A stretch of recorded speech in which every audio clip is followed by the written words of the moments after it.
Halo guys, apa kabar semuanya? Aku harap kalian semua baik ya. Selamat datang di podcast 67. Kenalin, nama aku Diva. Dan nama aku Gloria. Nah, kita bakal nemenin kalian nih dalam podcast kali ini, ya nggak, Glor? Nah, bener banget tuh. Podcast ini juga adalah podcast pertama kita nggak sih, Div? Iya, bener banget tuh, Glor. Tapi walaupun podcast kita baru, topik itu nggak kalah keren loh, Glor. Betul. Nah, Div, sebelum mulai nih, aku mau cerita dulu deh. Dulu pas aku SMA, aku punya temen nih, abis aku ulangan biologi, aku nanya gitu ke dia. Tapi jawaban dia itu nggak nyambung banget. Nah, aku bingung banget dong, Div. Ternyata setelah aku telusurin, dia adalah anak dengan special needs. Sebenarnya aku pengen banget temenan sama dia, ngobrol sama dia. Tapi gimana ya, Div, caranya? Nah, kebetulan banget nih, Glor. Di podcast kali ini, kita bakal bahas tentang anak berkebutuhan khusus dengan judul Knowing More About Children with Special Needs dengan narasumber kita, yaitu Ibu Nanda Dewi Handayani. Wah iya, pas banget dong sama masalah aku tadi. Aku penasaran banget nih gimana biar aku bisa berkomunikasi dan memahami teman aku tadi dengan lebih baik. Emang narasumbernya ini siapa sih, Div? Ibu Nanda ini adalah seorang guru dari murid-murid berkebutuhan khusus Logor. Beliau itu adalah alumni psikologi, Fakultas Psikologi Unika Atmajaya juga. Makanya udah aku bilang kan kalau podcast ini tuh bakal seru banget karena topiknya juga anti mainstream nih, Glor. Wih, keren banget dong. Langsung dimulai aja deh, Div, kalau gitu podcastnya. Oke, tanpa berlama-lama lagi, yuk kita mulai aja dengerin percakapan dengan Ibu Nanda karena yang akan dipandu oleh dua orang teman kita, yaitu Kahimda dan Amadeus. Untuk Kahimda dan Amadeus, waktu dan tempat dipersilahkan. Hai, selamat siang. Terima kasih Kak Diva dan Kak Gloria. Nah, sebelum itu saya mengucapkan terima kasih kepada Bu Nanda yang sudah berkenan hadir di acara podcast 67. Selamat datang di podcast 67, Bu Nanda. Oke, halo semuanya. Terima kasih sudah diundang ya, teman-teman. Ya, baik. Sebelum kita melanjutkan acara ini, ada baiknya dong kita mengenal lebih jauh nih, siapa sih Bu Nanda itu? Nah, saya akan membacakan profil singkat dari Ibu Nanda. Silakan dibantu share screen.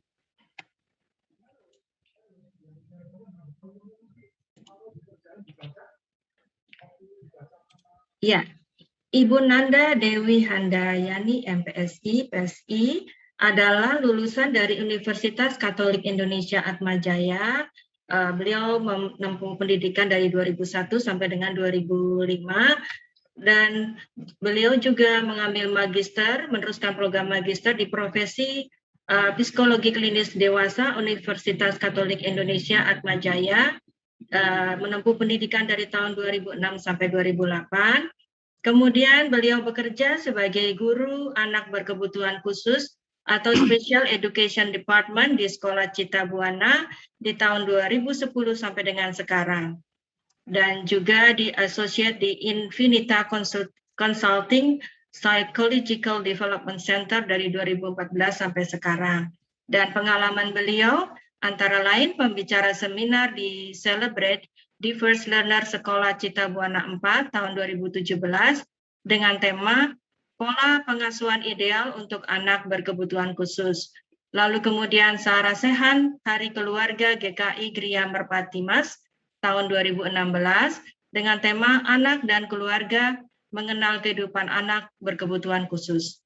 Kemudian beliau juga pernah mengikuti webinar di tahun 2021, yaitu antara lain dukungan psikososial masa pandemi, webinar dukungan sosial tokoh agama GKSBS. Pengelolaan emosi pada orang tua anak berkebutuhan khusus selama pembelajaran jarak jauh, webinar Infinita Consulting. Tetap waras mendampingi anak pembelajaran jarak jauh, webinar Parenting Bravo Synergy Consultant. Oke, silakan dilanjutkan Kak Deus. Oke, yang selanjutnya ini ada publikasi tulisan dari Ibu Nanda ini sendiri. Ada dua, yang pertama itu merupakan buku spesial cerita tentang kami pada tahun 2013 dan memiliki judul artikel Moralitas dalam Belenggu Autisme. Yang kedua ada buku Guru Belajar Berproses Berbagi pada tahun 2017 dan judul artikelnya berupa Pola Asuh untuk Anak Berkebutuhan Khusus. Oke, bisa di stop share screen-nya dan kita akan mulai dengan pertanyaan pertama ya Ibu Nanda. Saya ingin tahu nih, kami ingin tahu bagaimana cara anak sesama berkebutuhan khusus itu dapat bersosialisasi satu sama lain. sama seperti anak-anak pada umumnya? Apakah mereka butuh orang lain untuk bersosialisasi atau bagaimana? Iya, Silakan Bu jadi Nanda. iya, makasih Bu Himda. Ya. Jadi anak berkebutuhan khusus tentunya bermacam-macam ya Bu Himda kondisinya ya. Jadi ada yang bisa berbahasa, ada yang bisa tetap berbahasa dengan baik, ada juga yang mungkin penguasaan bahasanya tidak bagus gitu ya, atau malah ada yang tidak bisa berbahasa verbal sama sekali. Jadi untuk komunikasinya memang sangat bervariasi tergantung kondisi masing-masing anak berkebutuhan khusus tersebut. Jadi misalnya kalau untuk yang anak yang bisa berbahasa verbal itu ya seperti kita biasa, seperti berbicara seperti biasa, namun pasti ada bedanya gitu karena mereka itu walaupun bisa berbicara dengan verbal, dengan jelas, tapi biasanya pemahamannya kurang baik gitu ya. Jadi mungkin kita bicara udah satu kalimat, tapi mungkin mereka belum mengerti gitu sebetulnya isi pembicaraannya itu apa. Jadi terkadang kalau tadi ada yang cerita ya Gloria gitu ya ditanya kok nggak nyambung gitu atau gimana. Nah itu karena memang pemahamannya, comprehension-nya kurang bagus walaupun secara verbal dia tetap bisa berbicara. Nah itulah area-area yang mereka tuh harus dibantu gitu ya kalau untuk anak-anak berkebutuhan khusus.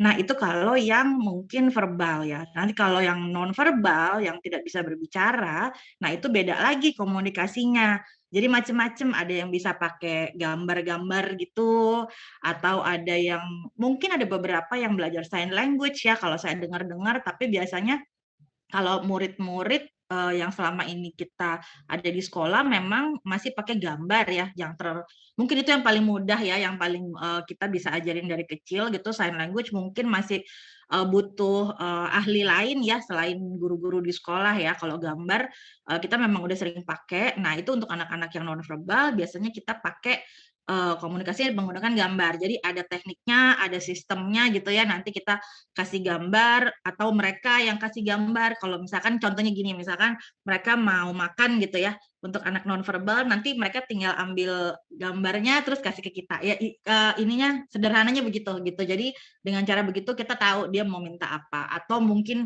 dia sudah punya gambar-gambar tinggal tunjuk itu nanti macam-macam tuh caranya. Jadi intinya bisa pakai komunikasinya visual gitu. Jadi memang bervariasi sekali sih Bu Himda, tergantung kondisi masing-masing, tapi kurang lebihnya seperti itu. Kalau berkomunikasi dengan anak-anak berkebutuhan khusus harus betul-betul dijelaskan sesuai dengan level pemahaman mereka masing-masing gitu. Dan memang harus membutuhkan penjelasan ekstra ya. Kalau misalkan tadi kita tanya mereka belum ngerti, nah kita harus ulang lagi dengan bahasa yang lebih sederhana misalnya, atau dibantu dengan gambar misalnya, oh nanti kamu gini, aku tuh tanya soal ini loh gitu kan, misalkan kita bantu gambar atau kita tunjuk gambar di mana gitu ya, di buku atau di mana sebagai bantuan, atau kita kasih sekarang kan udah ada handphone ya, jadi gampang kita bisa tuh tinggal Google, tinggal apa nih loh maksud saya tuh kayak gini gitu, misalnya gitu, dibantu dengan media-media lain selain bahasa. Kira-kira begitu sih, Bu Himda. Oh, jadi yang nonverbal itu tentu lebih sulit ya, Bu ya? Iya, betul. Nah ini tadi kan Ibu bilang kan ya ada semacam perjuangan juga untuk dapat berkomunikasi dengan mereka. Ya mau saya tambah pertanyaan sedikit nih Bu ya. Kan mereka udah tahu dong kalau misalnya dari kecil, oh saya punya berkebutuhan khusus, itu berarti mereka minder apa gimana ya Bu? Kan mereka nggak bisa berkomunikasi dengan semua orang lebih dengan mudah gitu Bu, gimana Bu? Iya betul Bu Himda, betul sekali. Jadi memang untuk yang tadi saya bilang ya, karena level pemahaman berbeda-beda, ada anak-anak berkebutuhan khusus yang cukup mengerti ya, cukup mengerti dengan kondisinya. Jadi kalau untuk anak-anak seperti itu yang cukup mengerti dengan kondisinya, memang ada perasaan seperti itu Bu Himda. Makanya dalam perkembangannya biasanya psikologisnya juga terpengaruh gitu ya. Jadi selain masalah autistiknya, masalah berbahasa dan komunikasi, tapi psikologisnya juga jadi terganggu karena memang dia tahu bahwa dia beda gitu ya, dia tahu bahwa kok kayaknya susah sih berteman. Nah itu untuk anak-anak yang pemahamannya udah lumayan bagus ya, jadi untuk level special needs itu udah termasuk yang bagus banget kalau dia ngerti bahwa kayaknya aku agak beda deh, kok kayaknya orang nggak mau temenan sama aku. Nah itu udah yang termasuk level yang pemahaman tinggi tuh kalau untuk di kalangan anak-anak berkebutuhan khusus karena dia ngerti gitu ya, berarti pemahamannya cukup bagus. Nah, tapi memang di lain pihak kerugiannya adalah itu sih dia minder banget gitu ya. Terus akan timbul masalah-masalah lain, misalkan dia depresi, nggak mau ke sekolah karena susah, mau apa nggak punya teman. Terus masalah lain yang misalkan dia kan anak-anak berkebutuhan khusus kurang peka dengan situasi sosial ya Bu Himda ya. Jadi dia nggak ngerti nih, misalkan dia mau mendekati temannya lawan jenis misalnya gitu ya. Nah dia harusnya kan kalau anak-anak pada umumnya tahu nih ya, misalkan udah dia menjauh atau dia menyatakan penolakan gitu ya, misalkan diajak pergi nggak mau misalnya gitu. Nah, beberapa anak berkebutuhan khusus yang remaja gitu ya, yang bisa berkomunikasi dengan baik, kadang-kadang nggak bisa ngerti tuh, walaupun dia bisa berkomunikasi, dia nggak ngerti kios-kios semacam itu gitu, dia nggak ngerti apa itu kan petunjuk-petunjuk kios-kios sosial ya, yang kita tuh belajar kan ya, kita melalui pergaulan kita tahu, oh orang tuh kalau bilang begitu berarti nggak suka. Nah kalau untuk anak-anak berkebutuhan khusus beberapa anak-anak nggak ngerti gitu. Nah itu yang menimbulkan masalah. Dia akan terus memaksa gitu ya, memaksa ditanya terus. Pokoknya dia nggak bisa tahu kapan dia harus stop gitu ya, kapan orang mulai nggak suka. Nah itu dia nggak bisa tahu, bukannya dia jahat gitu ya, bukannya dia bermaksud meneror gitu, tapi karena dia nggak ngerti gitu bahwa itu tuh mengganggu orang lain. Nah itu tuh biasanya ada masalah-masalah seperti itu. Nah disitulah biasanya peran orang lain tuh dibutuhkan gitu, dari guru, mungkin dari orang tua, atau mungkin dari teman-temannya, bantu kasih tahu ke dia gitu ya, ini kalau orang udah kayak gini, it means berarti dia sudah terganggu gitu, kamu harus stop. Nah itu situasi-situasi sosial, peraturan-peraturan itu mesti dijelaskan Bu untuk anak-anak ini gitu, supaya mereka juga minder itu kan karena nggak bisa bersosialisasi ya gitu. Jadi kalau nanti itu udah oke, udah bisa bersosialisasi, nah biasanya kepercayaan dirinya akan meningkat dengan sendirinya. Nah namun untuk anak-anak yang pemahamannya tidak terlalu baik ya Bu Himda, jadi untuk anak kebutuhan khusus kan ada tingkatannya ya, ada yang level keparahannya lebih tinggi dibanding yang satunya. Nah, kalau yang level keparahannya lebih tinggi, biasanya mereka tidak terlalu aware ya. Jadi nggak paham lah minder tuh apa gitu ya. Maksudnya kalau dia nggak punya teman ya udah biasa aja gitu. Ada yang kayak gitu juga. Jadi memang nggak bisa disamaratakan tuh Bu Himda. Jadi kalau yang anak yang nggak terlalu aware dengan sekitarnya, terus atau mungkin masih terlalu kecil, atau mungkin udah besar tapi level pemahamannya nggak bagus, kurang bagus. Nah itu juga nggak apa-apa. Dia nggak minder, biasa aja gitu. Karena dia memang nggak butuh sosialisasi juga, nggak ngerti juga kalau dia tuh beda tuh nggak ngerti. Jadi itu biasa aja bagi dia gitu, karena dia nggak ada awareness itu gitu Bu Himda. Iya, berarti memang butuh dukungan dari orang tua banget, dukungan dari mungkin ada guru pendamping ya, seperti itu ya Bu ya. Iya betul. Atau tempat-tempat terapi sehingga dia nggak merasa minder dan bisa mulai bersosialisasi dengan orang lain begitu. Baik, untuk selanjutnya silakan Kak Deus. Sebelumnya aku mau ini nih Kak, masih singgung pertanyaan yang pertama nih. Kan tadi Kakak bilang kan ada kayak level-level gitu kan, mungkin dari yang rendah sampai yang ke paling ekstrim. Nah, itu pasti kan mungkin menurut aku ini waktu dari cara pengajaran sendiri itu kan pasti berbeda-beda ya. Iya betul. Nah, kalau misalnya mungkin kan bagi orang yang memiliki spesialis itu pasti kan dia mungkin diajarkannya sama satu orang, jadi mungkin setiap hari ketemunya orang-orang itu aja gitu. Nah, kalau untuk dia bisa bersosialisasi sama orang asing itu mungkin akan ada pengajaran lebih khusus lagi, atau dia sendirinya tuh bisa bersosialisasi sendiri tanpa pengajaran khusus lagi gitu mungkin Kak. Oke, jadi betul Deus. Jadi memang karena mereka kalau anak-anak berkebutuhan khusus mungkin terbatas ya ininya ya, exposure-nya, dia ketemu orang-orangnya juga terbatas gitu ya. Memang itu salah satu kendalanya ya untuk mereka. Cuman memang diupayakan ketika dia di sekolah, seperti di sekolah tempat aku mengajar gitu ya, karena kan disebutnya sekolah inklusi. Jadi walaupun dia memang belajarnya one on one gitu ya sama saya gitu, tapi ada saat-saat tertentu kalau anaknya sudah mampu, kita ikutkan ke sekolah yang mainstream gitu ya, yang biasa gitu. Jadi memang kita antar dia ke sana, terus kita ikutkan dia di pelajaran tertentu misalnya atau di kegiatan tertentu. Nah, itu salah satu cara kita melatih mereka bersosialisasi sih. Sebenarnya itu ya kalau di sekolah yang modelnya inklusi gitu.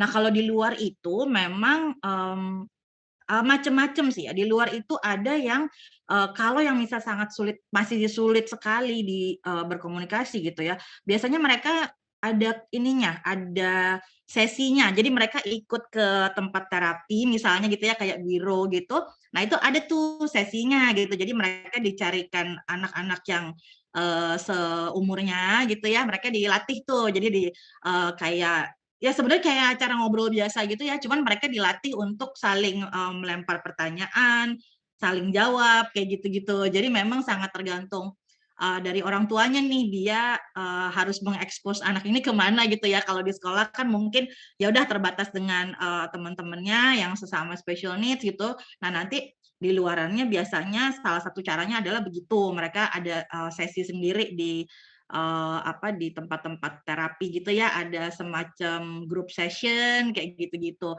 Nah, tapi memang variatif ya. Kalau misalkan anaknya mungkin sudah bisa ya, sudah lumayan bisa bersosialisasi, biasanya ada yang bisa sendiri sih. Jadi bisa pergi istilahnya mereka tuh kan play date gitu ya anak-anak sekarang ya. Jadi mereka play date tuh sama teman-temannya gitu yang ayo janjian kemana gitu ya, antara teman-teman di special needs-nya juga tuh kadang-kadang kayak gitu juga, mereka bisa tuh janjian kemana. Nah, itu tapi sebelum ke situ memang di sekolah kita ajarkan Deus terpaksa, jadi kita simulasikan kalau di sekolah tuh kita ada 1 minggu sekali kita ajak anak-anak pergi keluar. Jadi guru-gurunya ini membawa anak-anak ini semua pergi ke mall gitu. Jadi kita pergi ke mall terus makan bareng. Jadi kita latihan situasi-situasi kayak gitu tuh, situasi sosial ya, di mall ada orang banyak, kita ke restoran, kita ajarin mereka pesen tuh caranya gimana, pesan makanan caranya gimana, habis itu kemana, habis itu ngapain. Kalau ada ya terpaksa deh kalau mereka teriak-teriak ya disitulah kita baru ajarin gitu kan. Jadi nggak boleh gitu kalau kamu teriak-teriak ya udah kita ke mobil, nggak boleh makan di mall gitu kan atau gimana. Jadi itulah salah satu cara-cara kita ngajarin mereka gitu. Jadi bisa pergi makan, bisa belanja ke supermarket, itu dulu kita lakukan sebelum pandemi ya. Setelah pandemi masih stop. Jadi sebelum pandemi kita ajarin mereka belanja ke supermarket, ajarin nabung kalau yang udah gede-gede ya, diajarin nabung. Terus ada juga tuh yang nonton ke bioskop bersama-sama gitu. Jadi mereka harus tahu peraturannya kalau di bioskop harus apa, nggak boleh ngapain. Nah, itu semua kita coba ajarkan. Nah, kalau udah kira-kira udah beberapa tahun, biasanya kita cek-cek nih ke orang tua gitu. Bu, gimana kemarin udah diajak pergi ini, oke nggak gitu. Misalkan dia pergi sama keluarganya gitu ya. Nah, kita cek tuh, udah bisa ini belum, udah bisa tenang belum, udah bisa pesan makanan sendiri belum, sampai kayak gitu. Jadi cara-caranya kira-kira begitulah cara-cara kita melatih mereka bersosialisasi gitu. Jadi banyak juga ya Bu cara metode-metode sekarang ya. Iya benar. Nah, itu kan dari sisi dari orang yang berkebutuhan khusus nih Bu. Nah, kalau untuk dari kitanya itu kan pasti banyak orang yang nggak terbiasa kan nih sama cara ngobrolnya mereka. Iya. Kalau misalnya yang bertemu dengan orang yang berkebutuhan khusus nih. Iya. Nah, kalau menurut Ibu sendiri itu gimana? Kalau misalnya kita lagi ketemu orang yang berkebutuhan khusus nih, tapi kita pengen ajak ngobrol gitu. Tapi kan pasti kan kita kalau ngobrol pengen obrolannya tuh nyambung gitu. Jadi enak gitu ngobrolnya. Nah, Iya. cara menghadapinya itu gimana Bu? Kalau menurut Ibu sendiri? Oh, oke.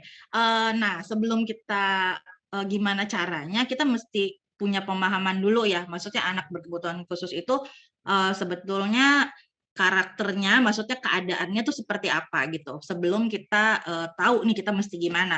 Nah, kira-kira ya kalau dalam berkomunikasi rata-rata mereka tuh pasti ada kalaupun bisa berkomunikasi ya, bisa kalau nggak bisa verbal kan ya udah langsung tahu dong ya, kita harus tahu mesti gimana gitu. Tapi kan yang kayak tadi tuh ya bingungnya tuh kayaknya bisa ngomong, tapi kalau diajak ngomong kok kayak nggak nyambung gitu ya. Nah, itu kan yang agak tricky di situ.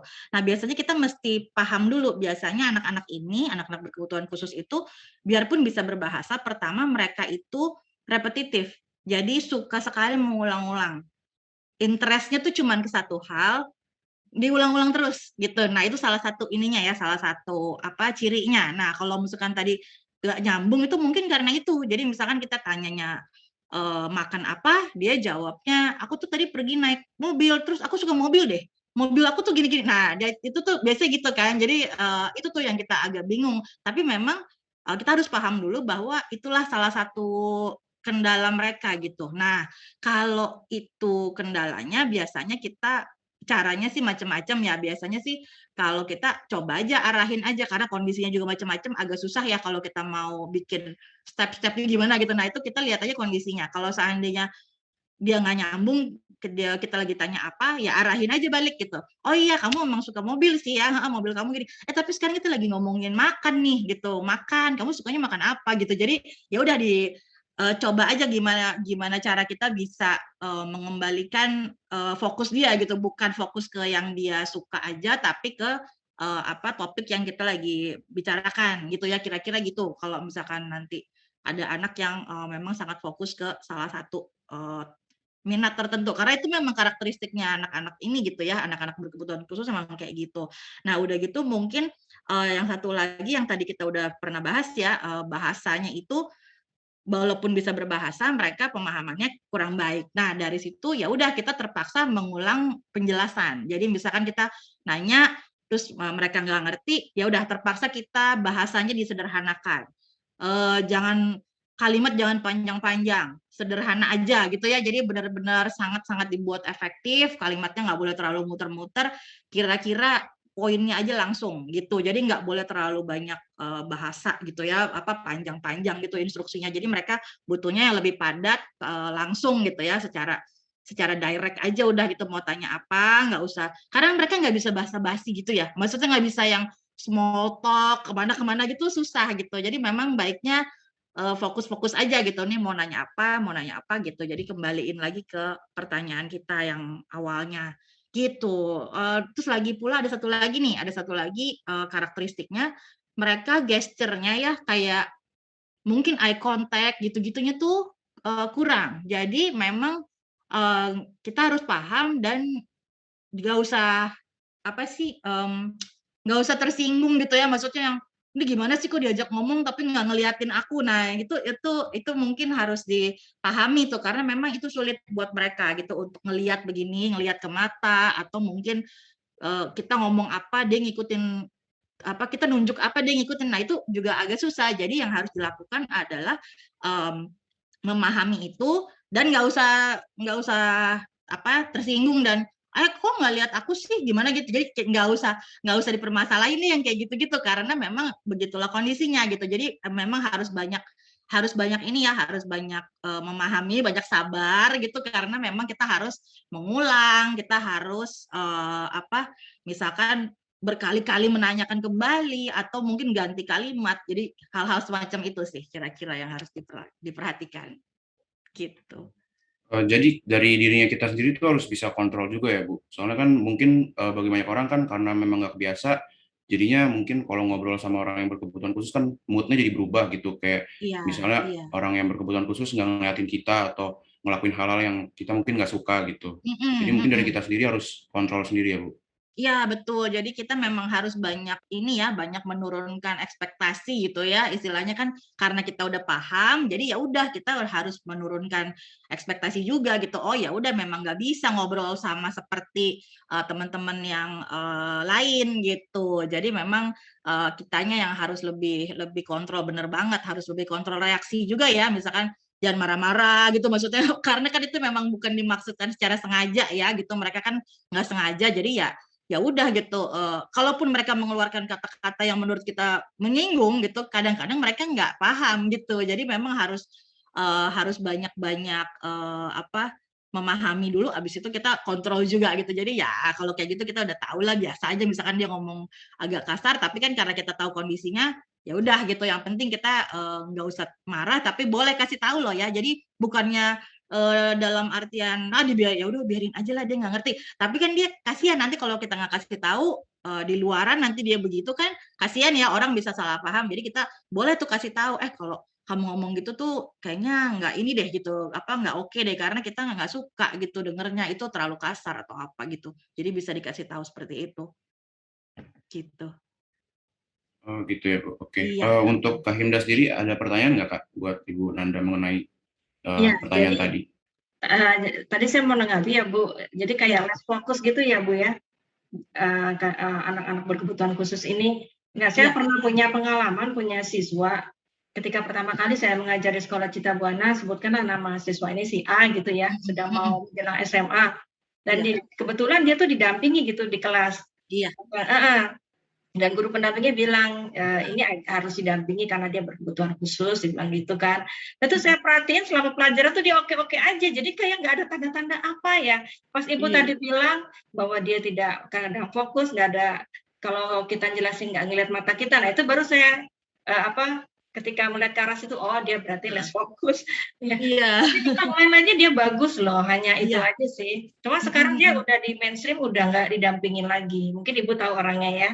Iya, bener Bu Himda. Jadi emang Bu Himda sering banget ketemu murid-murid kita yang udah banyak berintegrasi ke mainstream ya Bu Himda ya, karena biasanya udah ke sana tuh biasanya sudah melalui persyaratan yang banyak gitu Bu Himda. Jadi mereka udah harus bisa duduk diam gitu ya, udah harus bisa tidak ada perilaku yang mengganggu sekitarnya. Jadi memang secara perilaku harusnya mereka udah lulus lah segala macam screening itu sebelum ikut ke kelas yang biasa gitu. Jadi tapi memang ya itu Bu Himda kendalanya, fokusnya pasti juga masih sulit ya kalau apalagi kalau kelasnya besar gitu. Jadi memang biasanya mereka kita kasih ke kelas-kelas yang anaknya sesedikit mungkin gitu ya. Jadi biar mereka nggak terlalu susah gitu, karena kan mereka juga punya kesulitan untuk fokus ke salah satu area aja gitu Bu Himda. Jadi misalkan kalau areanya terlalu ribut gitu ya, terlalu banyak distraksi, susah gitu. Jadi memang lebih sedikit distraksi itu mereka lebih gampang. Tapi ketika kelasnya besar, terus mereka harus dengerin satu guru aja di depan, nah itu biasanya sulit banget gitu. Nah untuk makanya itulah dia butuh pendamping karena itu kan ya, untuk menjelaskan ulang gurunya tadi bicara apa gitu, terus untuk bantu dia memahami gitu, mungkin dia nggak ngerti, nah itu gurunya nanti akan menjelaskan ulang, yang guru pendampingnya itu. Tapi nanti seperti yang Bu Himda lihat, kalau udah oke lama-lama dilepas dikit-dikit gitu, gurunya lama-lama ninggal gitu ya, sampai akhirnya dia bisa sendiri gitu, bisa mandiri. Iya. Lalu pertanyaan saya berikutnya, untuk mengembangkan bakat mereka gimana ya Bu? Oke, kalau bakat itu sebetulnya anak-anak ini sama aja ya sama anak-anak lainnya ya. Jadi ada yang punya bakat menonjol, ada yang tidak juga ada gitu. Jadi sama kayak kita inilah, kayak misalkan saya bakat menonjol apa sih, musik juga enggak misalnya gitu. Jadi bukan berarti oh mereka nggak berbakat ya. Orang-orang seperti kita kan juga banyak yang bakatnya biasa aja lah gitu, nggak ada yang menonjol banget ya. Mereka juga sama gitu. Jadi ada yang berbakat banget, ada memang itu kan kalau yang mungkin kita suka lihat di TV-TV gitu ya, kalau ada anak-anak berkebutuhan khusus yang mungkin punya bakat musik yang sangat baik gitu ya. Nah, tapi itu memang tidak semua begitu. Jadi mungkin hanya sekitar 10% lah dari keseluruhan komunitas gitu ya yang punya bakat seperti itu. Tapi sisanya ya sama seperti kita gitu. Ada yang berbakat di musik, ada yang berbakat di olahraga gitu, sama aja. Cuman tinggal mengembangkannya itu mesti orang tuanya mesti agak sedikit kerja keras, karena anaknya kan mungkin belum bisa mengkomunikasikan ya Bu Himda ya. Jadi maksudnya kalau anak-anak biasa kan udah bisa, aku sukanya ini, aku maunya main ini. Nah kalau ini kan mereka belum bisa tuh, nggak semua bisa ya menjelaskan itu. Nah terpaksa sekarang orang tuanya sih yang mesti cari-cari terus gitu ya, terutama untuk anak-anak yang komunikasinya kurang baik. Nah itu kan susah ya, kita nggak bisa tanya, nggak bisa memastikan gitu. Nah itu terpaksa orang tuanya harus banyak-banyak kasih dia coba kegiatan gitu. Jadi semua dicobain aja sampai kira-kira kita lihat mana yang dia paling suka. Jadi intinya bukan nyari bakat gitu ya, bakat dalam tanda kutip, kalau dia nggak bagus musik nggak usah lah gitu, nggak gitu sih. Pokoknya yang penting berangkatnya adalah dari minatnya dulu gitu. Jadi dia suka yang mana, udah yang itu aja yang yang kita kembangkan gitu. Jadi memang orang tua yang harus jeli-jeli melihat gitu kira-kira dia sukanya apa. Lalu PR berikutnya adalah mencari tempat untuk melatihnya gitu ya. Jadi karena kan itu nggak segampang anak-anak pada umumnya ya. Jadi misalkan ada tuh orang tua murid saya anaknya mau dilesin piano gitu ya untuk anak-anak berkebutuhan khusus. Nah dia cari deh tuh yang kira-kira guru-guru yang sudah biasa mengajar anak-anak berkebutuhan khusus. Sekarang kayak udah mulai banyak sih Bu Imda. Jadi misalkan beberapa teman saya kerja jadi guru piano tuh udah punya tuh beberapa guru yang sudah biasa menangani anak-anak berkebutuhan khusus. Misalnya ya kalau piano saya udah sering dengar. Terus drum juga udah beberapa juga anak murid saya tuh lumayan kayaknya bisa tuh ya untuk anak-anak ini untuk drum, piano. Mungkin olahraga ya, beberapa juga ada yang olahraganya oke. Nah itu memang harus lebih ekstra sih Bu, cari-cari tempat yang guru-gurunya ada pengalaman gitu dengan anak-anak berkebutuhan khusus. Biasanya di olahraga juga banyak kok, karena mereka kan punya, apalagi mereka punya Special Olympic kan ya, kalau olahraga kan udah sering mereka bikin event, bikin lomba tuh udah sering banget. Nah itu bisa dicari tuh nanti tempat-tempat yang kira-kira oke, cocok buat mengajarkan anak-anak yang berkebutuhan khusus. Tapi memang untuk beberapa anak dengan guru-guru biasa juga nggak masalah sih Bu Imda. Jadi tergantung anaknya ya. Kalau mungkin perilakunya nggak terlalu destruktif, nggak terlalu agresif, itu bisa aja sih dengan guru-guru yang guru olahraga biasa, asal dia mungkin sabar, dia bisa nanganin anaknya, itu nggak ada masalah sih gitu. Jadi memang orang tuanya yang mesti coba-coba gitu ya, kira-kira dia cocok dengan guru yang mana, tempatnya yang mana gitu, harus dicari sih gitu Bu Hinda. Iya sih Bu, kadang-kadang juga mereka gambarnya juga bagus-bagus ya Bu ya, Ya melukisnya benar, art ya, art juga benar. Kalau selain tadi kan olahraga, musik ya, kadang-kadang art juga banyak. Jadi di tempat kita juga banyak tuh yang bakat melukisnya bagus-bagus ya. Nah itu ada juga tempat-tempatnya juga banyak bisa dicari. Mereka bisa seperti course gitu ya. Ada banyak sih mereka sekarang punya bikin course gitu. Jadi mungkin setelah lulus SMA mau kuliah tapi kok kayaknya kuliah terlalu berat gitu ya. Nah mereka biasanya masuk ke course-course semacam itu yang menyediakan itu. Bahkan kemarin murid kita ada yang udah bisa desain ini ya, grafis ya. Gitu. Jadi banyak yang beberapa siswa, tapi lagi-lagi memang harus dilihat ya Bu Imda, ada yang berbakat memang, ada yang memang sulit. Kalau sulit ya udah cari yang lain gitu. Jadi harus nggak bisa yang kayak pasti berbakat gambar, nggak juga gitu. Banyak juga yang nggak gambar gitu ya, tapi olahraga lebih oke gitu. Jadi memang sama seperti kita pada umumnya ya, ada yang jago art, ada yang jago olahraga gitu, kita tinggal cari aja gitu. Tapi memang nggak menutup kemungkinan sih untuk semua bidang ya Bu Imda ya, kecuali mungkin akademik ya. Akademik tuh agak sulit ya. Akademik memang agak sulit, jadi bisa diarahkan ke hal-hal yang seperti non akademik ya, seperti olahraga, art, yang tadi tuh musik gitu ya. Ada yang ini juga tuh, ada yang suka cooking. Ada yang mereka akhirnya course di sekolah ini gitu ya, sekolah memasak, tapi sekarang kan udah lumayan banyak nih yang nggak S1 juga gitu ya, tapi mereka bikin course apa gitu, pokoknya anaknya diajarin masak gitu. Tapi ada juga yang akhirnya ke arahnya ke situ gitu, tata boga gitu ya, ada yang ke arah situ juga. Jadi itu bisa jadi alternatif karena kan sekarang juga kayaknya udah lumayan ya bidang-bidang tersebut tuh udah bisa lebih menjanjikan ya dibandingkan zaman dulu kan mungkin susah. Nah sekarang anak-anak itu lumayan, ada yang udah mulai bikin kayak dulu ada murid kita tuh mungkin Bu Imda tahu ya namanya Yoga. Dulu dia sekarang punya kayak merek taco ya kalau nggak salah ya. Jadi dia bikin taco atau apa sih saya lupa. Pokoknya kayak wrap gitu ya dia bikin gitu. Nah itu dia udah punya brand sendiri gitu. Ada satu lagi yang karena jago gambar dia punya kayak label merek inilah ya, bikin baju, di print di kain, terus jadi gambar-gambar dia di print di kain, dibikin merchandise gitu, dibikin topi, dibikin apa, jadi kayak merek itu mereknya dia sendiri, terus orang tuanya yang memfasilitasi untuk bikin merchandise itu gitu. Jadi udah lumayan sih, udah lumayan macam-macam yang bisa dikembangkan bakat mereka.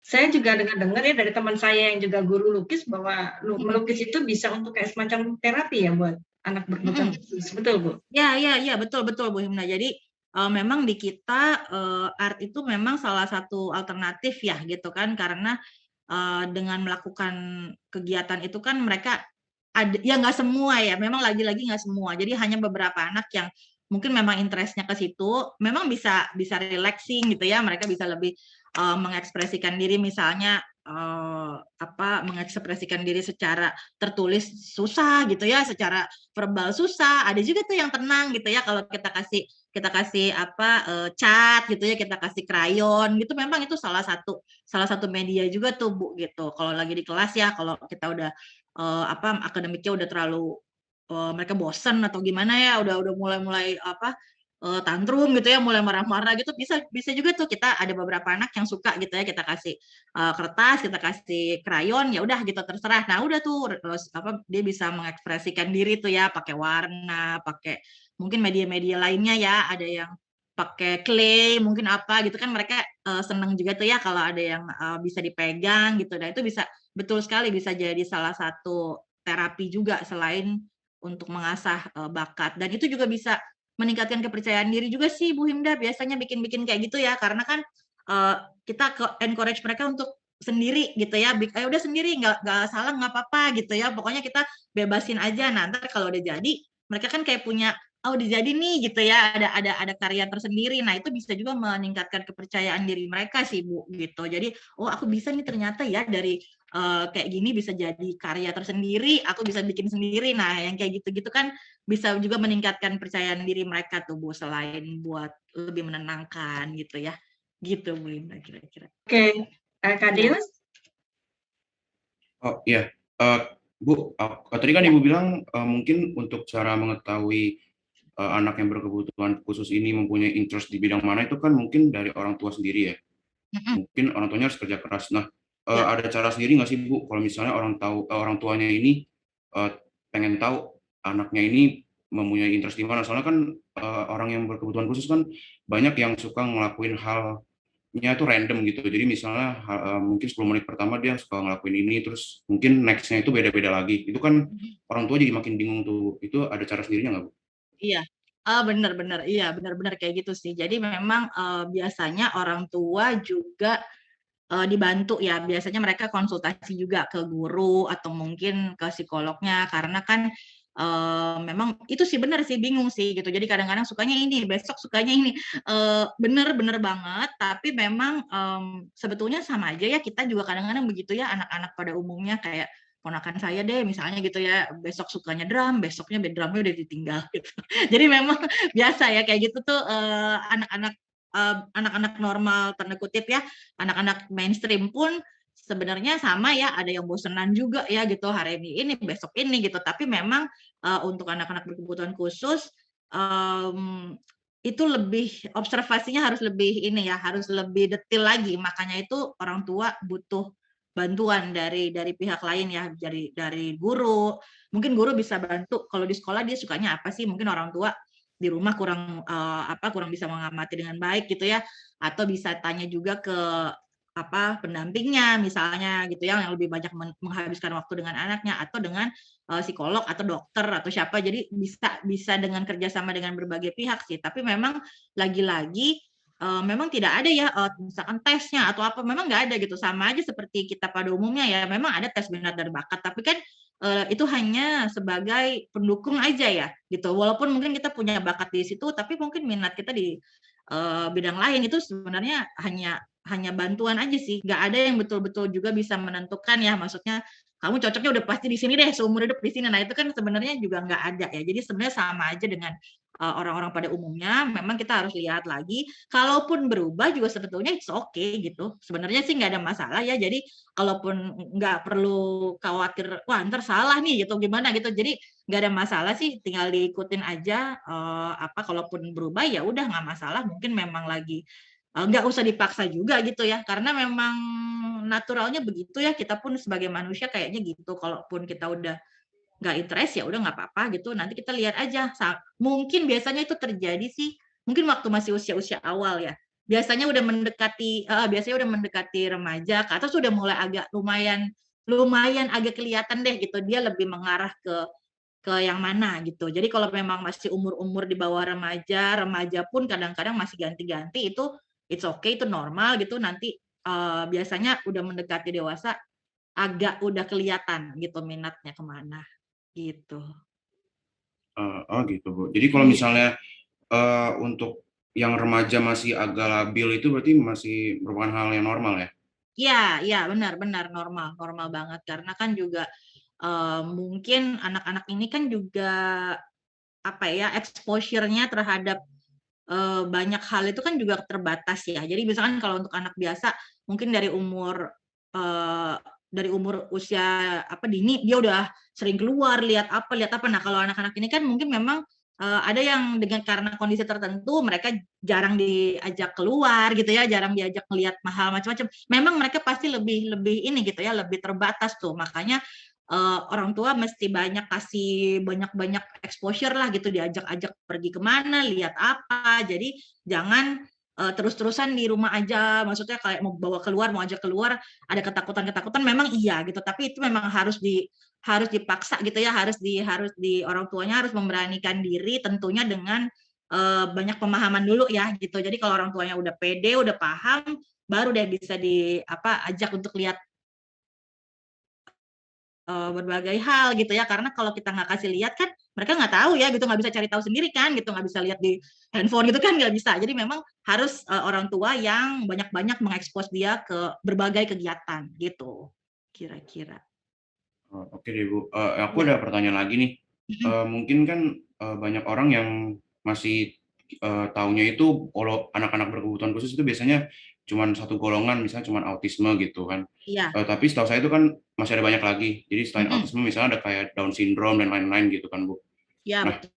mungkin masih ada yang belum paham nih mengenai autisme itu apa. Menurut Ya. Ibu sendiri itu autisme itu apa? Terus autisme itu sendiri bisa dicegah nggak? Atau Iya. mungkin emang secara Oke. permanen gitu? Benar. Jadi memang golongan sebutan berkebutuhan khusus itu sebetulnya luas ya. Jadi bukan hanya autisme saja gitu. Jadi intinya berkebutuhan khusus itu kan adalah dia butuh bantuan lebih gitu ya. Intinya dia ada kebutuhan khusus, kebutuhan lebih yang harus diberikan untuk membantu dia gitu ya, untuk membantu dia belajar, membantu dia komunikasi, membantu melakukan banyak hal. Intinya sih itu. Tapi mungkin di dalamnya ada banyak gitu ya, ada autistik yang tadi udah disebutin ya, ada autistik, ada Down syndrome, itu ada banyak sekali. Kalau kita mau lihat di buku ininya gitu ya, buku daftarnya gitu ada banyak sekali. Tapi yang kita sering jumpai memang di sekolah-sekolah gitu ya, macam-macam sih. Ada yang autistik, ada yang Down syndrome. Down syndrome itu lebih ke kelainan kromosom gitu ya, macam-macam. Ada yang kelainannya di sini, ada kelainannya di situ, ada yang ada keterbatasan fisik. Nah, itu kan masuk juga special need sebenarnya ya. Jadi yang teman-teman yang disability ya, teman-teman disabilitas itu tunarungu, yang macam-macam deh ya, tunanetra segala macam. Nah, itu sebetulnya juga masuk tuh ke dalam teman-teman yang berkebutuhan khusus. Jadi intinya mereka butuh asisten khusus kan ya, gitu, butuh bantuan khusus. Nah, kalau untuk autistik sendiri yang tadi kita udah bahas, sebetulnya intinya itu dia adalah gangguan perkembangan. Jadi gangguan perkembangan anak sebenarnya gitu, karena kan dia dideteksi dari kecil banget ya, dari umur 2 tahunan gitu ya, itu udah bisa terdeteksi tuh tanda-tanda apakah dia mengalami autistik atau autisme atau enggak gitu. Nah, itu adalah gangguan perkembangan intinya. Gangguan perkembangan di mananya? Di banyak hal gitu. Jadi kognitifnya juga ada gangguan, di bagian komunikasinya ada gangguan, di bagian interaksi sosialnya juga ada gangguan gitu, termasuk perilakunya. Jadi hampir semua aspek sebenarnya ya, kalau kita mau ngomong tuh hampir semua aspek, tapi yang terutama itu adalah interaksi sosial. Itu yang paling menandai bahwa dia tuh autistik gitu. Ada yang misalkan bahasanya terganggu, misalkan dia nggak bisa delay gitu ya, nggak bisa ngomong, itu bisa juga dia speech delay, jadi cuman keterlambatan bahasa, tapi dia nggak autistik karena dia interaksi tetap biasa aja, tetap bisa kepengen berteman gitu-gitu. Nah, itu dia berarti bukan autistik, walaupun bahasanya terganggu. Memang agak tricky ya, memang agak tricky gitu. Jadi jangan kita misalkan, wah telat ngomong nih, wow autis nih atau gimana. Nah itu belum tentu gitu. Jadi itu hanya satu karakteristik dari yang ada banyak gitu. Tapi memang salah satu ciri yang paling mendasar itu biasanya gitu, biasanya interaksi sosialnya itu. Kalau dia udah punya dunia sendiri, nggak kepengen interaksi sama orang, nah itu biasanya udah tanda yang paling kuat. Biasanya itu. Nanti dari situ baru kita lihat lagi, oh ternyata bahasanya juga, oh ternyata IQ-nya sampai mana. Nah itu baru nanti yang mengikutinya gitu. Sebetulnya sih pada intinya gangguannya itu di beberapa area itu tadi gitu. Jadi interaksi sosial, kognitif juga, perilaku juga, dan komunikasi gitu. Jadi itulah biasanya yang kita sebut autistik gitu ya. Nah biasanya autistik ini adalah spektrum ya, karena kan sebutannya ASD ya, Autistic Spectrum Disorder. Nah itu spektrum itu seperti range gitu ya. Jadi bukannya autis tuh cuma yang kayak gini aja, kalau yang ini nggak autis. Nah bukan kayak gitu. Jadi range-nya besar banget, cakupannya besar banget. Jadi ada yang tadi kita udah bahas ya, ada yang kayak Bu Yunda tadi bilang, kok kayaknya anaknya nggak apa-apa nih gitu, tapi dia disebutnya autis gitu. Nah itu berarti dia autistik yang tingkat keparahannya nggak terlalu tinggi gitu, jadi autistik ringan. Nah itu biasanya kita sebut ada lagi namanya Asperger gitu. Nah itu beda lagi tuh nanti karakteristiknya, karena dia ringan aja tuh si Asperger ini. Nah kalau yang berat banget ada lagi yang kategorinya lebih berat. Nah itu tuh jadi makanya tuh spektrum luas banget gitu. Ada yang dari yang paling berat ke yang paling ringan, walaupun sama-sama disebut autistik ya gitu. Jadi ada yang autistik levelnya berat, ada yang levelnya sedang, ada yang ringan banget gitu, yang hampir tidak terlihat gitu ya. Misalnya yang kayak tadi muridnya Bu Himda tuh, kalau dari luar kita nggak bakal bisa tahu gitu dia autistik apa enggak. Begitu dia ngobrol, barulah kita tahu. Nah, tapi ada juga yang level berat, yang misalkan ya ada perilaku khasnya. Misalkan lagi diem-diem dia ada perilaku mengulang-ulang. Misalkan dia pegang-pegang pulpen, diputer-puter apa. Nah, itu kan atau mungkin dia ada gerakan-gerakan tangan yang dia ulang-ulang. Nah, itu lebih ini kan ya, lebih kelihatan. Nah, itu mungkin dia levelnya yang lebih ini ya gitu, yang lebih berat gitu. Jadi lebih terlihat perilakunya gitu. Jadi memang karena itu adalah spektrum gitu ya, luas gitu. Jadi dari yang paling terlihat, yang paling berat ke yang ringan gitu. Jadi kira-kira begitu gambarannya. Untuk pencegahannya itu kira-kira kalau untuk autisme itu bisa disembuhin nggak, Bu? Oh Kira-kira? iya, tadi pencegahan ya. Jadi sebenarnya kalau untuk riset penelitian yang sejauh ini ya mengenai autistik itu belum ada penjelasan yang tunggal ya. Jadi maksudnya belum ada yang bisa memastikan karena ini jadi autis tuh nggak ada. Jadi belum ada penelitian yang bisa menyebutkan penyebab pastinya tuh apa. Yang bisa disampaikan adalah kondisi-kondisi pendukungnya aja sih.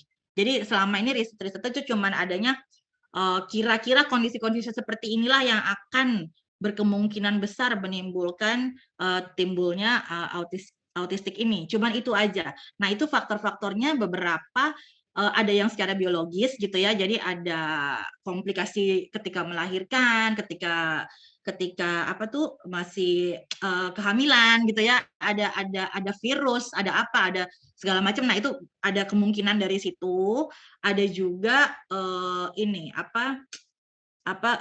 kurang stimulasi kayak gitu-gitu. Jadi misalkan udah setelah melahirkan dia udah ada sedikit ini gitu ya, ada sedikit secara gen gitu ya, secara otaknya mungkin ada sedikit kelemahan. Nah, habis itu dia tidak distimulasi. Nah, itulah yang bikin jadi makin terjadilah gitu ya. Jadi dia makin sulit berkembang. Nah, itu bisa juga untuk kurang stimulasi. Tapi kalau untuk penyebab persisnya gitu belum ada gitu. Jadi memang tidak bisa, sulit sekali ya. Mungkin kalau mau pencegahannya dilakukan ya hal-hal semacam itu ya. Jadi mungkin pemeriksaan kehamilan, terus mungkin stimulasi pembicaraan, atau mungkin itu ditingkatkan lagi. Paling kira-kira usaha-usahanya seperti itu sih, usaha-usahanya. Tapi untuk betul-betul menghindari dari awal tuh memang sulit ya, karena banyak penyebab biologisnya gitu. Jadi yang berkaitan dengan otak, berkaitan dengan fisik. Nah, itu yang kita susah kan, kita susah hindari, kecuali ya sebisa mungkin diperiksakan gitu ya. Tapi kalau untuk mendeteksi alatnya gitu nggak ada. Itu alatnya nggak ada. Dan kalau ditanyakan apakah ini seumur hidup atau enggak, sebenarnya iya gitu. Jadi mungkin kalau ada informasi yang bilang bisa sembuh gitu ya. Nah, itu sebetulnya agak misleading ya gitu. Sebetulnya bukan, kalaupun dia sembuh tanda kutip ya, itu biasanya mengurangi aja gitu. Jadi dia mengurangi gejala aja gitu. Sebetulnya dia nggak mungkin benar-benar total seperti orang pada umumnya. Pasti ada situasi tertentu gitu ya.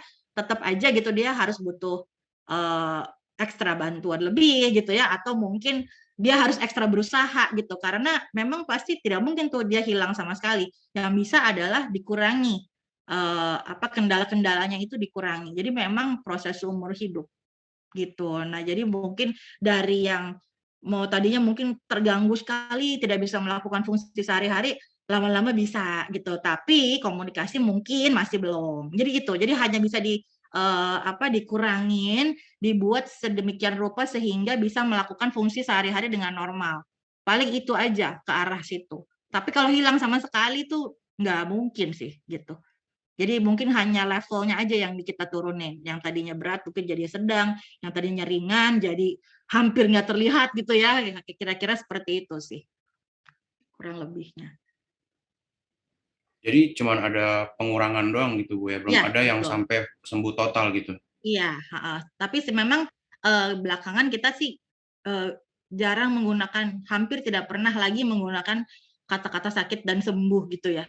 Jadi memang kita belakangan kita di-encourage untuk ya ini kondisi. Jadi anak-anak dengan kondisi autistik. Jadi bukan, kalau dulu kan mungkin ini seperti penyakit gitu ya, seperti gangguan yang wah kayaknya gimana gitu ya, dengernya tuh gimana, serem gitu ya. Nah, sekarang tuh memang kita di-encourage-nya, makanya kita tadi ada event namanya diverse learner itu ya, celebrating diverse learner, karena kita sekarang cuma ngelihatnya itu kondisi yang berbeda gitu aja gitu. Jadi anak dengan kondisi ini, anak dengan kondisi itu, jadi gitu. Jadi mereka cuman mereka cuman keberagaman aja gitu, cuman diverse aja gitu, beda aja. Kalau belajarnya kita bisa ngelihat laptop begini, mereka belajar mesti pakai buku misalnya. Kayak gitu aja bedanya gitu. Misalkan kita udah bisa pakai buku doang, mereka harus pakai gambar.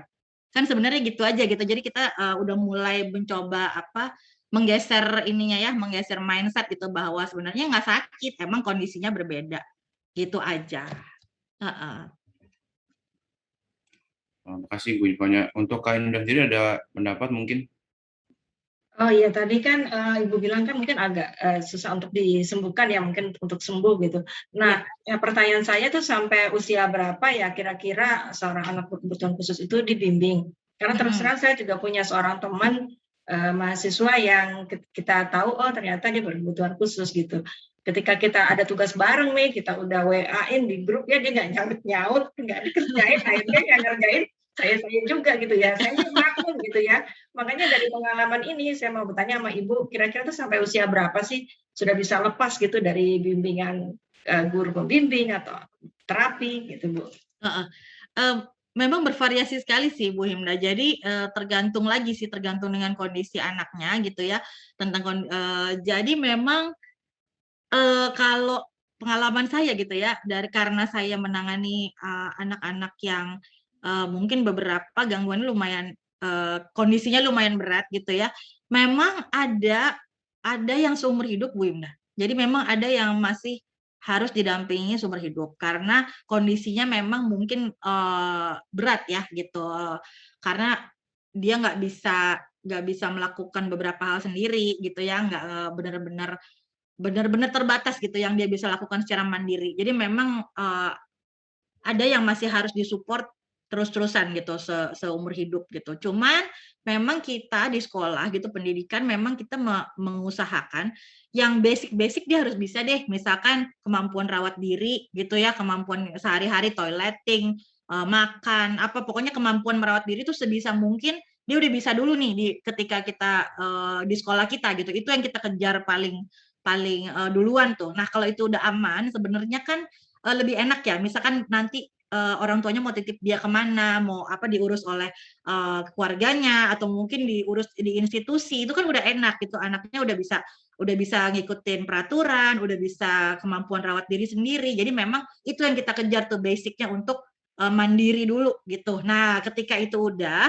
biasanya oke, tergantung kemampuan anak masing-masing ya. Kalau bisa di-upgrade kemampuan baca tulis, ya udah berarti next-nya baca tulis.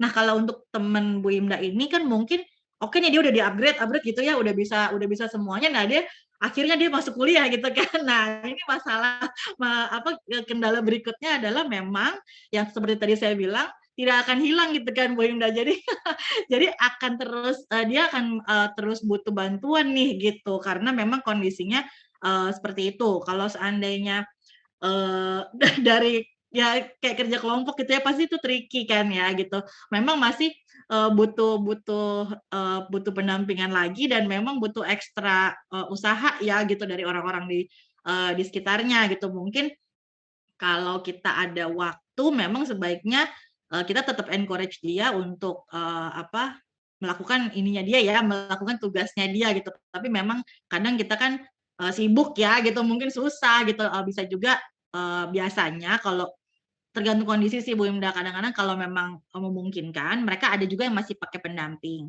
ada juga begitu. Tapi kan memang tergantung kebijakan masing-masing ya, mungkin kampusnya seperti apa gitu ya, nggak diperbolehkan atau gimana. Memang kan itu masih tricky ya Bu, di Indonesia tuh masih susah gitu. Anak ini memang mungkin dia ke situ juga karena nggak ada pilihan kan gitu. Maksudnya nggak ada kampus yang khusus juga gitu kan. Jadi ya udah, adalah dia di tempat-tempat kampus-kampus biasa gitu. Nah, disitulah kadang-kadang mereka memang kendalanya di situ gitu. Jadi mungkin teman-temannya sih Bu sebisa mungkin ya gitu menyampaikan mungkin bisa ke orang orang tuanya atau siapa gitu ya, atau ke dosen atau siapa, mungkin bisa dibicarakan apa yang bisa dibantu gitu. Mungkin bisa ditanya ke dia gitu kendalanya gimana nih gitu, atau mungkin tugasnya bisa disesuaikan, dia kerjainnya yang mana gitu kan, yang kira-kira bagi dia oke gitu kan, tapi bagi yang lain juga tidak memberatkan gitu. Jadi memang harus banyak harus banyak penyesuaian sih Bu Indah.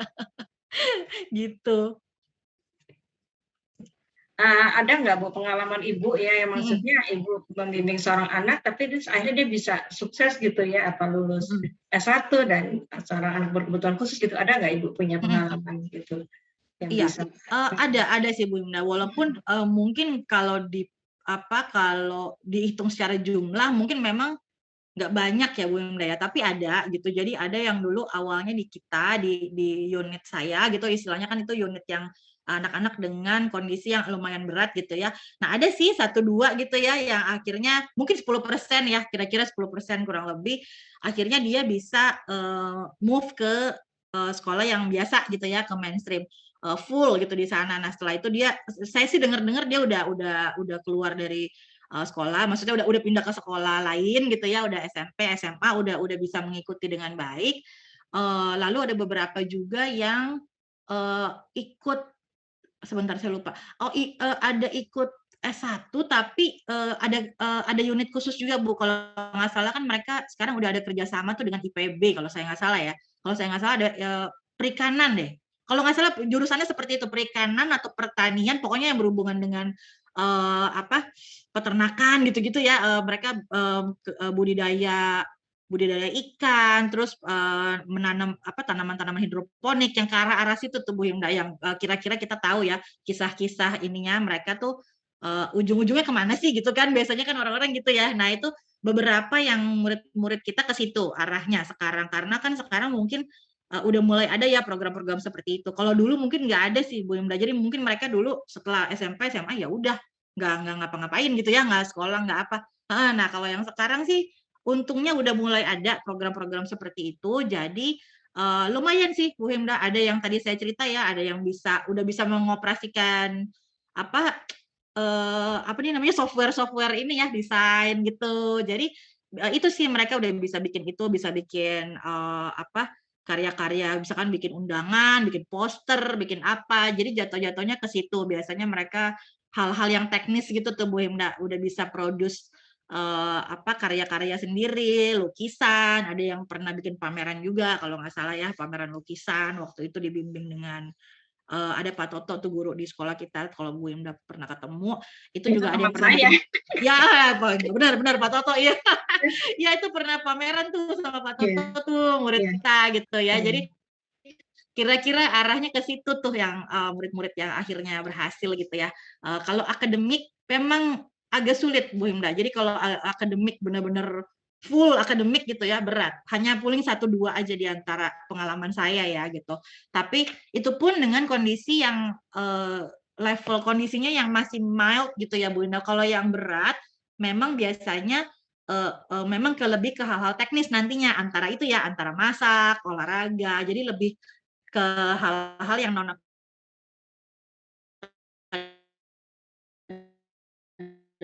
akademis biasanya gitu kalau untuk. Wah, ternyata seru juga ya nih Kak Deus ya, obrolan dengan Bu Nanda nih. Nah, Kak Deus masih penasaran nggak nih? Silakan Kak Deus.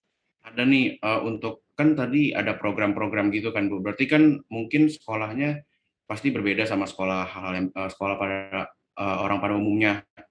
Nah, pasti orang tua ini kan pengen cari sekolah yang bikin anaknya nyaman, terutama yang berkebutuhan khusus kan. Soalnya kalau misalnya ada pengalaman saya itu kalau teman saya itu sering dibully kalau misalnya ada orang yang berkebutuhan khusus masuk ke sekolah normal seperti kita. Benar. Mungkin ada saran nggak Bu cara milih sekolah yang cocok itu buat orang-orang yang berkebutuhan khusus itu gimana? Iya benar. Jadi sebetulnya untuk sekolah ya memang ada banyak model ya yang mungkin orang tua bisa lihat-lihat gitu tergantung kondisi anaknya. Kalau misalnya kondisinya masih memungkinkan ya, masih memungkinkan hanya dengan bantuan pendamping gitu, bisa aja ke sekolah biasa gitu ya.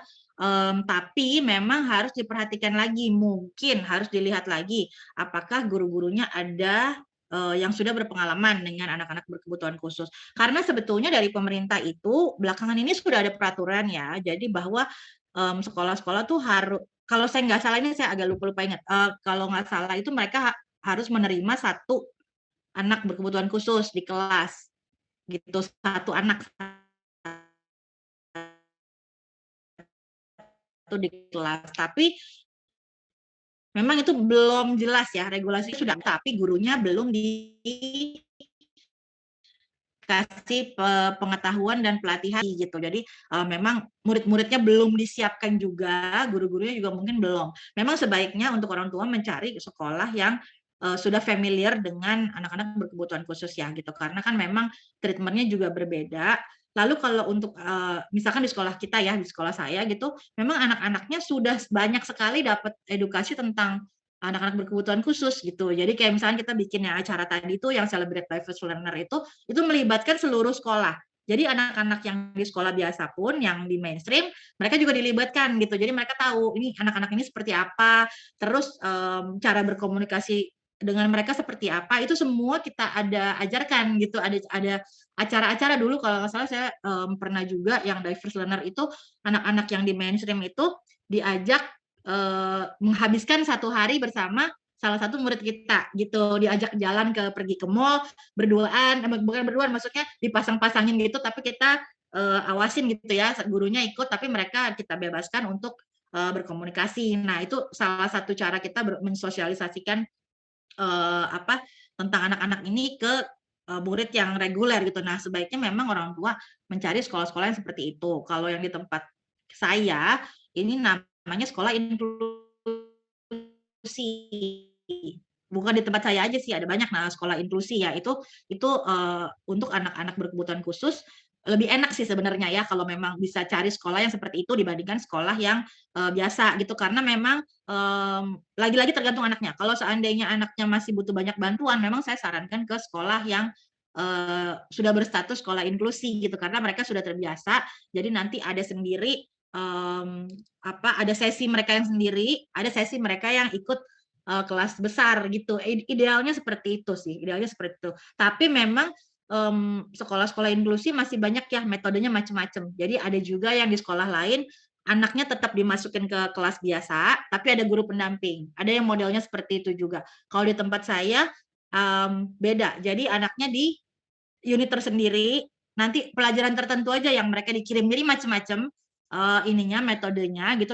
Sekolah orang tua memang harus melihat dengan baik sih, satu-satu dilihatin. Terus ya terpaksa sih memang orang tua beberapa terpaksa pindah-pindah gitu. Jadi memang karena sistemnya belum ini ya, di Indonesia belum terlalu baik gitu, tapi udah ada usaha ke arah sana. Jadi memang orang tua harus terpaksa cari-cari informasi dulu. Semoga sekarang udah lebih oke sih dibanding mungkin sekitar 5 tahun lalu ya. Sekarang sih harusnya udah lebih banyak sekolah-sekolah yang menerima anak-anak berkebutuhan khusus. Memang disarankan disesuaikan dengan kondisi masing-masing ya. Kalau memang terlalu berat, memang kasihan kalau di sekolah normal nanti memang terjadi bullying dan segala macam, karena kan memang mereka nggak tahu ya gitu, bukannya jahat tapi memang nggak tahu infonya gitu. Memang enaknya kalau di sekolah yang sudah terbiasa, sekolah inklusi misalnya, mereka udah familiar aja, jadi mungkin bullying itu udah nggak terjadi lagi tuh gitu di sekolah-sekolah seperti itu gitu. Jadi memang orang tua yang harus pinter-pinter cari info ya dan memilih-milih sekolah yang tepat gitu. Tapi kan mungkin kan sekarang sekolah untuk orang yang berkebutuhan khusus kan udah mulai banyak nih Bu. Iya. Tapi setahu aku ini masih ada yang orang tuanya tetap mau anaknya itu untuk masuk ke sekolah yang normal, Ya, kita gitu. benar. Nah itu kan berarti kan resikonya kan paling anaknya itu bisa kena bully sama orang-orang yang lain yang mungkin yang masih normal. Nah Iya. masih ada nih Bu, temen aku ini masih ada yang kena bully sampai sekarang. Nah masih banyak juga pengen ada yang nolongin tapi nggak tahu cara nolonginnya gitu, nasehatin orang yang berkebutuhan khusus itu, karena kita sendiri pun nggak tahu cara ngobrol sama dia tuh gimana. Aku juga pun masih nggak tahu sampai sekarang cara nasehatin orang-orang yang kena bully, terutama yang berkebutuhan khusus gitu Bu. Mungkin Ibu ada triknya gitu nggak supaya kita bisa nasehatin orang-orang yang berkebutuhan khusus tersebut? Memang agak ini ya, harus sesuai dengan kondisinya juga ya. Misalkan level pemahamannya juga kan, kalau tadi kan kita udah bahas tuh bervariasi banget ya. Jadi memang harus disesuaikan dengan level pemahaman dia. Kira-kira kita cari tahu nih gitu, dia cara pemahamannya sampai semana gitu. Dia ngerti nggak kalau kita kasih tahu dengan cara ini. Kalau nggak ngerti berarti ganti metode gitu. Jadi memang harus agak-agak trial and error ya. Jadi memang nggak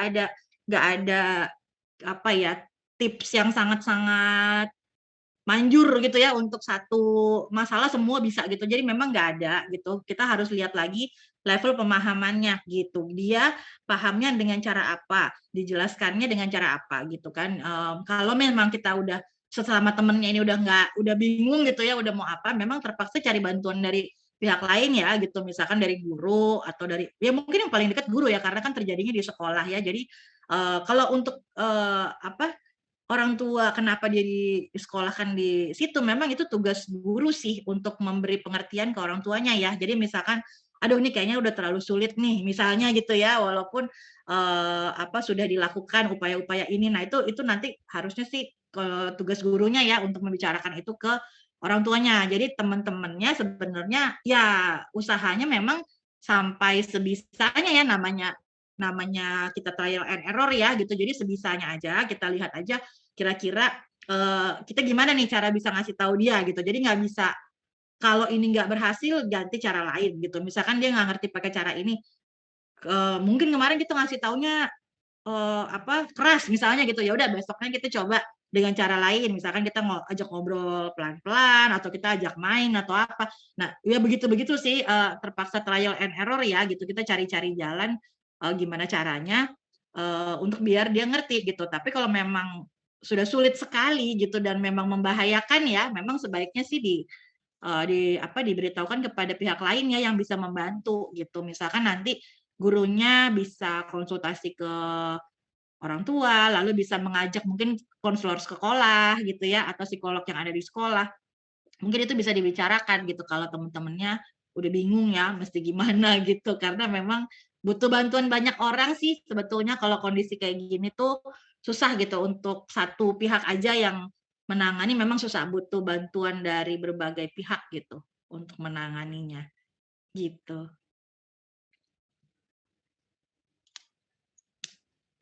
Gimana Kak Deus? Ya, sekarang saya udah mulai ngerti sih, cuman kan Ya. memang mungkin agak masih susah ya, karena kan mungkin baru pertama kali, jadi kita jadi bingung gitu harus ngapain sampai sekarang. Gitu sih. Ya, memang benar.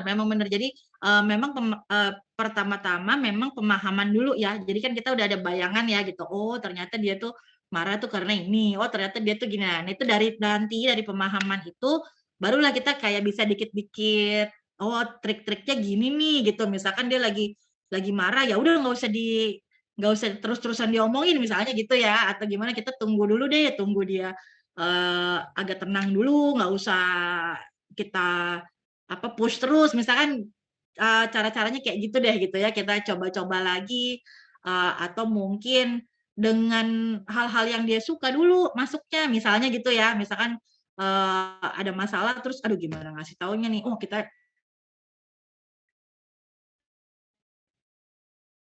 coba deh dia sukanya apa sih, kita ajak-ajak dulu main, suaranya udah tenang, barulah kita ngomong, misalnya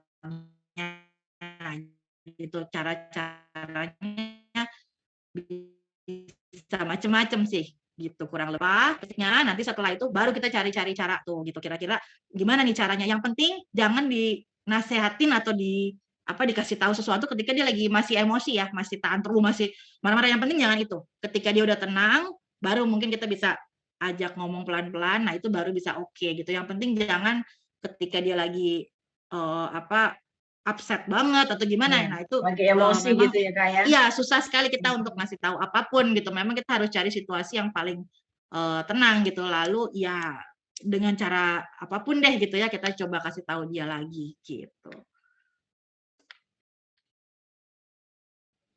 Jadi kita solusinya tuh mungkin jangan terlalu di-push gitu kali ya Bu ya.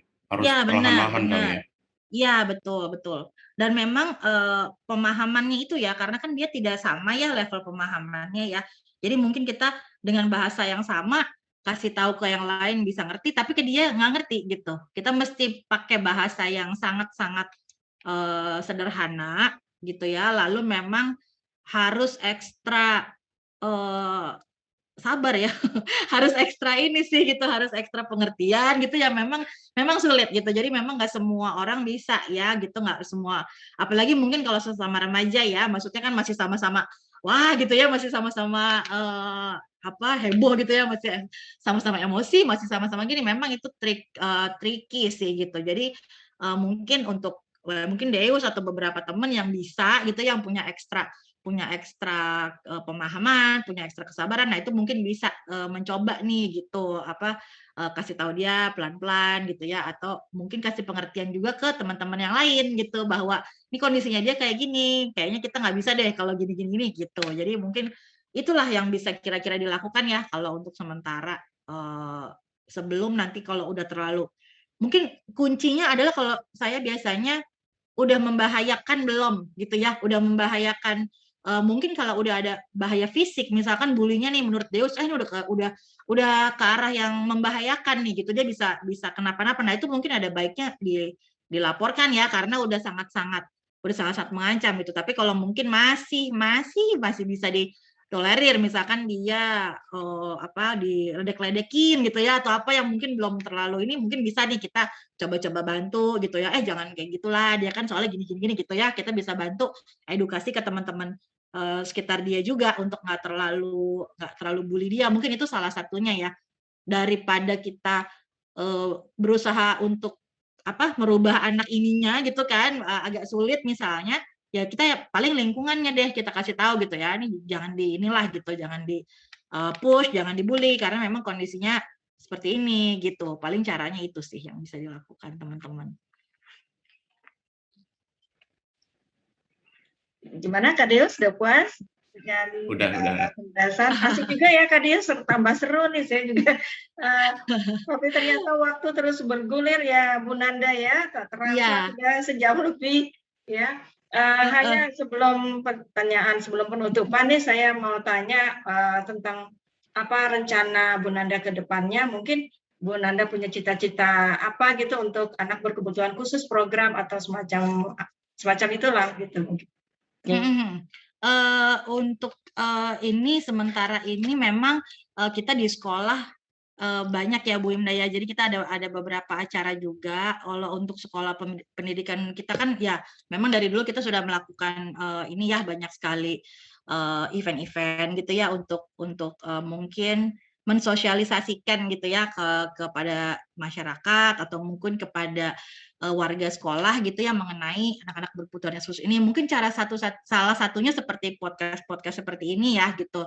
Jadi memang kita membuat beberapa event untuk mempromosikan nih mengenai anak-anak berkebutuhan khusus ini di masyarakat gitu ya, untuk kasih knowledge ke mereka anak-anak berkebutuhan khusus seperti apa gitu.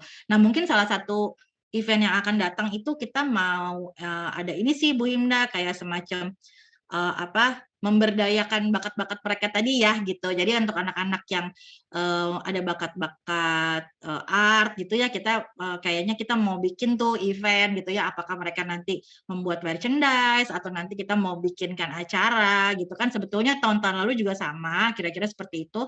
Tapi kira-kira sih secara garis besar memang untuk ini ya meningkatkan awareness di masyarakat ya gitu mengenai keberadaan mereka, kondisinya seperti apa, dan mungkin untuk mempromosikan bahwa yang tadi ya, untuk mempromosikan bahwa sebetulnya ini tuh bukan penyakit atau gangguan yang mengerikan gitu ya.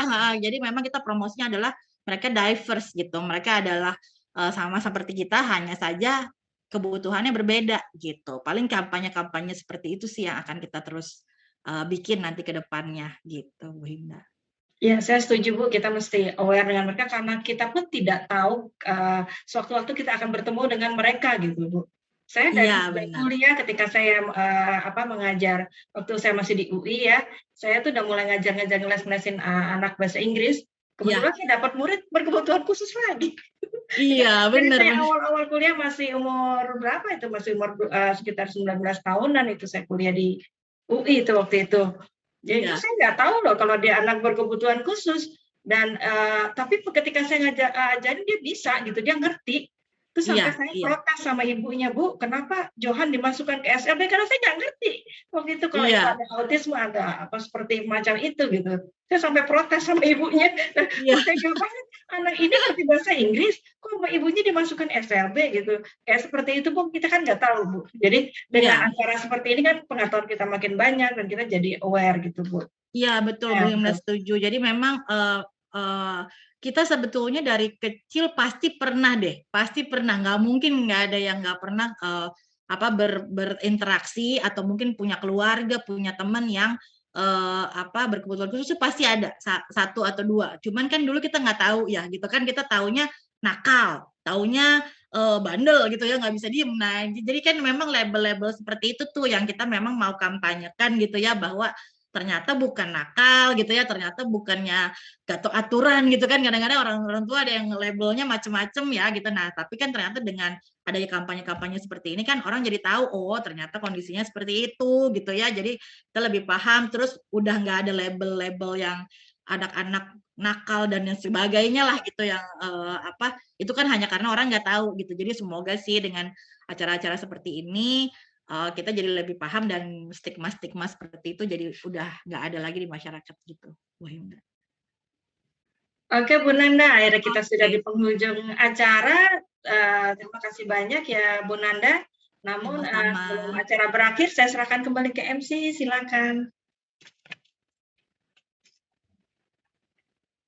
Ya.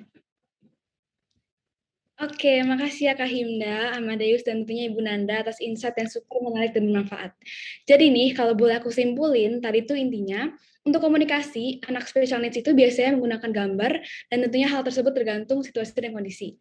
Beberapa dari anak special needs juga ada yang memahami kondisi mereka tergantung dengan levelnya masing-masing. Iya, Dev, benar banget. Tadi aku juga dengar kalau Bu Nanda itu sempat ngejelasin kalau anak-anak dengan special needs juga diajarin untuk berinteraksi dan juga beradaptasi dengan dunia yang biasanya. Dan autisme sendiri ini tidak bisa disembuhkan, tetapi bisa ditangani karena memang special needs adalah suatu kondisi dan bukan suatu penyakit. Benar, Glor. Aku juga sempat dengar tadi kalau Bu Nanda juga bahas tentang karakteristik mereka. Bahwa anak spesialis itu juga nggak bisa basa-basi. Jadi kalau kita bicara sama mereka harus to the point. Terus juga kalau mereka itu kurang bisa untuk melakukan eye contact dalam berkomunikasi. Jadi kita sendiri juga harus belajar dalam memahami mereka dulu. Baru kita ajak berkomunikasi. Benar begitu ya Ibu Nanda? Ya, betul sekali. Nah, oke, keren banget sih. Nah, aku jadi dapat banyak banget wawasan baru serta tips-tips yang bermanfaat tentang children with special needs. Gimana cara menghadapi mereka, cara ngobrol sama mereka, dan pastinya cara memahami mereka dan membuat mereka nyaman untuk ngobrol dan berinteraksi sama kita. Benar banget, Glor. Oleh karena itu, sekali lagi kita mau menyampaikan banyak terima kasih untuk Ibu Nanda yang udah bersedia untuk menjadi narasumber kita kali ini.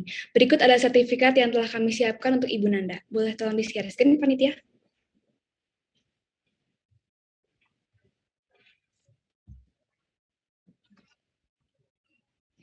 Oke, untuk Ibu Nanda, kami izin men-screenshot dan men-spotlight Ibu Nanda untuk keperluan dokumentasi.